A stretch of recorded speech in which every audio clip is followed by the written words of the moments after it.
ನಮ್ಮದು ಒಂದು ಕನಸಿತ್ತು, ಮನೆ ಹತ್ರ ಒಂದು ಆಫೀಸ್ ಮಾಡಬೇಕು, ಸರ್ ಬಂದು ಅದನ್ನು ಇನಾಗ್ರೇಷನ್ ಮಾಡಬೇಕು ಅಂತ. ನಿಜವಾಗ ಹೇಳ್ಬೇಕು ಅಂತಂತಂದರೆ ಇವತ್ತು ಬೇಕಾಗಿರೋದು ಬುದ್ಧಿವಂತರು ಬೇಡ, ಕಷ್ಟಪಟ್ಟು ಕೆಲಸ ಮಾಡೋರು ಬೇಕಿಲ್ಲ, ತುಂಬ ಹೈಲಿ ಇಂಟೆಲಿಜೆನ್ಸು ಬೇಕಿಲ್ಲ. ಇವತ್ತು ಬೇಕಾದ್ರೆ ಕನಸುಗಾರ. ಆ್ಯಕ್ಚುಲಿ ಯಾರು ಕನಸು ಕಾಣ್ತಾರೋ ಅವ್ರಿಗಿರೋದು ಕೇಪಬಿಲಿಟಿ. ಆ ಕೇಪಬಿಲಿಟಿ ಇದ್ರೆ ಮಾತ್ರ ಕನಸು ಕಾಣ್ತಾರೆ, ಇಲ್ಲಾಂದ್ರೆ ಕನಸೇ ಬೀಳಲ್ಲ. ಅವ್ರಿಗೇನು ಶಕ್ತಿ ಐತಿ ಅದಕ್ಕೆ ಲಗತ್ತ ಕನಸು ಕಾಣ್ತಾರೆ. ಅವರು ಕನಸು ಬಿದ್ದೈತಿ ಅಂದರೆ ಅವ್ರ ಕೈಲಿ ಆಗುತ್ತೆ ಅಂತ ಅರ್ಥ, ಸುಮ್ಮನೆ ಬೀಳೋದು ಇಲ್ಲ. ಅದು ಕನಸು ಕಾಣ್ತಕ್ಕಂಥ ಶಕ್ತಿ ಇದೆ ಅಂದರೆ ಅದನ್ನು ನಿಭಾಯಿಸ್ತಕ್ಕಂಥ ಶಕ್ತಿನೂ ಇದೆ ಅಂತ. ನಾವು ಇಲ್ಲಿ ಕುತ್ಕೊಂಡ್ಬಿಟ್ಟು ನಾನು, ಆನಂದು, ಮೇಷ್ಟ್ರು, ಅಶೋಕಣ್ಣರಲ್ಲಿದ್ದಾರೆ, ಅವರು ಇಲ್ಲೇ ಸೇರ್ತಿದ್ದಾರೆ ಸರ್. ಮೊದ್ಲಿಂಗ್ ಇರಲೇ ಇಲ್ಲ, ನೀವು ಒಳಗೆ ಬರ್ತಿರಲ್ಲ ಬಿಡಿ, ಈಗ ನೋಡ್ಬಿಟ್ಟು ಹೋಗ್ಬಿಡ್ತಿದ್ವಿ ವಾಪಸ್. ಹಂಗಿತ್ತು ಅಶೋಕಣ್ಣವ್ರು ಅಷ್ಟು ಮಾತ್ರ ಜನ ಸೇರ್ತಾ ಇದ್ವಿ ಇಲ್ಲಿ, ಅಷ್ಟೇ ಜನ ಡಿಸ್ಕಸ್ ಮಾಡ್ತಾ ಇದ್ವಿ ಈ ಏರಿಯಾಗೆ ಸಂಬಂಧಪಟ್ಟಂಗೆ ಏನು ಮಾಡೋದು, BOP ಇತ್ಯಾದಿ.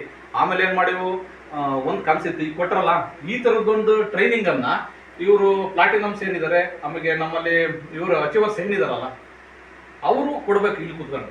ಇಲ್ಲಿ ಏನಿದೆ ಅಲ್ಲಿ ಯಾರು ಏನೂ ಇಲ್ಲ, ಇದೆಲ್ಲ ಮೋದಿಕರಿಗೆ ಸಂಬಂಧಪಟ್ಟಿರೋ ಪ್ರಾಪರ್ಟಿ ಇದು. ಇವತ್ತು ಸರ್ 20 ಜನ ಕೇಳಿದ್ದೆ, ಇಬ್ಬರೇ ಬಂದ್ರ ಅವ್ರಿಗೆ ಟ್ರೈನಿಂಗ್ ಕೊಡ್ರಿ, ಅವ್ರು ಹೋದ್ರ ಇಲ್ಲೊಂದು ಪುಸ್ತಕ ತಂದು ಇಲ್ಲೇ ಓದ್ಕೊಂಡು ಕೂತ್ಕೊಳ್ಳಿ, ಇದು ನಿಮ್ದು ಆಫೀಸ್.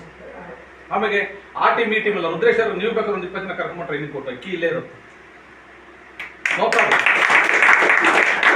RT ಅನ್ನಂಗಿಲ್ಲ. ನಾವು ದಾವಣಗೆರೆಗೆ ಹೋಗಿ ಎಲ್ಲ ಪರ್ಮನೆಂಟ್ ಆಗಿ ಒಂದು ಮಾಡ್ಕೊಂಡಿದ್ದು. ಅವ್ರು ನಾವು ಮೋದಿಕೇರರು ಅಂತ ಹೋಗ್ತಾ ವ್ಯಾಪಾರಿ ಅಂದ್ರೆ ದಾವಣಗೆರೆಲ್ಲ ಮುಗಿಸೋದ್ರೊಳಗೆ 15,000 ಖರ್ಚು ಬರೋದು, ಅಷ್ಟೊಂದು ದುಡ್ಡು ಕಿತ್ಬಿಡೋರು. ಅದು ರೂಮ್ದೇ ದೊಡ್ಡ ಸಮಸ್ಯೆ. ನವೀನ್ ಪಾಪ ಕಷ್ಟಪಟ್ಟು ಇವತ್ತು, ಯಾಕೆ ಅಂತಂದ್ರೆ ನವೀನ್ ಅವ್ರನ್ನ ಮೆಚ್ಚಬೇಕು. ದಾವಣಗೆರೆನಲ್ಲಿ ಇವತ್ತು ಒಂದು ಹೋರಾಟ ಮಾಡ್ತಾ ಇದ್ದಾರೆ, ಒಂದು ಟೀಮ್ ಕಟ್ಟಬೇಕು ಅಂತ. ನಿಜವಾಗೂ ಇದು ಹೆಂಗಾಗ್ತಾ ಇದೆ, ಮೋದಿಕೇರರು ಮಾಡಕ್ ಬರ್ತಾ ಇರ್ತಕ್ಕಂಥ ಮನೋಭಾವ ಅಂದ್ರೆ, ಏನೋ ಸಗಣಿ ಹಾಕಕ್ಕೆ ಹೋಗ್ತಾರೆ, ತಿಪ್ಪೆ ದಡದಲ್ಲೂ ಮಾಯಿ ಗಿಡ ಹುಟ್ಟಿರುತ್ತೆ ಸರ್, ಇಮಿಡಿಯೇಟ್ ಸಾಬ್ರಿಗೆ ಫೋನ್ ಮಾಡೋದು, ಇಲ್ಲ ಮಾಯಿ ಗಿಡ ಹುಟ್ಟಿದೆ, ಬೆತ್ತಿರ ಹೋಗ್ತೀರಾ, ಮಾಯಿ ಕೈ ದುಡ್ಡು ಕೊಡ್ತೀರಾ ಅಂತ. ಆಗುತ್ತಾ? ಬೆಳಿಬೇಕಲ್ವಾ? ಏನೇನೆಲ್ಲ ಕಷ್ಟ ನಷ್ಟ ಎದುರಿಸಿ, ಪ್ರಾಣಿಗಳ ಕೈ ಸಿಗದಂಗೆ, ಪರಿಸ್ಥಿತಿ ಕೈ ಸಿಗದಂಗೆ ಬೆಳೆದು ನಿಂತು ಅದು ಕಾಯಿ ಕೊಟ್ಟು ಆ ಕಾಯಿ ಬೆಲೆ ಬೇಡ ಅಂತದಾದ್ರೆ ನೀವೇನಾದ್ರೂ ಮಾಡ್ಬೋದು. ಅಲ್ಲಿವರೆಗೂ ತಾಳ್ಮೆನೇ ಇಲ್ಲ. ನೀವೇನು ಮಾಡಬೇಡಿ, ಸುಮ್ಮನೆ ಇರಿ. ಪ್ರಾಡಕ್ಟ್ ಯೂಸ್ ಮಾಡ್ರಿ, ಮನೆಗೆ ಇರಿ. ಎರಡನೇದು ಇನ್ನೂ ಏನಾರು ಮಾಡ್ಬೇಕಾತ, ನಾನು ಹೇಳಿದ್ದೆ ಏನಪ್ಪ ನಿಮ್ದು ಆಧಾರ ಸ್ತಂಭ ಅಂತಂತಂದರೆ ನಿಮ್ಮ ಲಿಸ್ಟು. ಬಾಲ್ಯ ಸ್ನೇಹಿತರು ಇರ್ಬೋದು, ಕ್ಲಾಸ್ಮೇಟ್ಸ್ ಇರ್ಬೋದು, ರೂಮ್ಮೇಟ್ಸ್ ಇರ್ಬೋದು, ಸ್ನೇಹಿತರು ಊರಲ್ಲಿರ್ಬೋದು, ನಿಮ್ಮ ಬಳಗದಲ್ಲಿರ್ಬೋದು, ಸಂಬಂಧಿಕರು ಎಲ್ಲರೂ ಲಿಸ್ಟ್ ಮಾಡಿ ABCD ಕ್ಯಾಟಗರಿ ಕೊಡಿ. ಈ ಉದಾಹರಣೆ, Anand A category, Pradeep D category, Cಗೆ ಬಂದಿದೆಯಾ, Bಗೆ ಬಂದಿದೆಯಾ? ಈಗ ಪ್ರದೀಪು ಇಷ್ಟ ತನಕ ಕೂತಿದ್ಯಾ, ನಮ್ಮ ಮಾತಿ ಬೆಲೆ ಕೊಟ್ಟು ಬಂದಿದ್ಯಾ?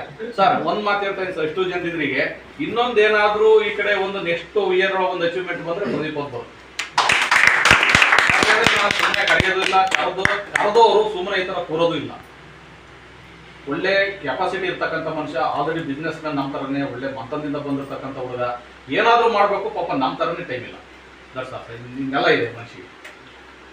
ಇನ್ನೊಂದು ಅಚೀವ್ಮೆಂಟ್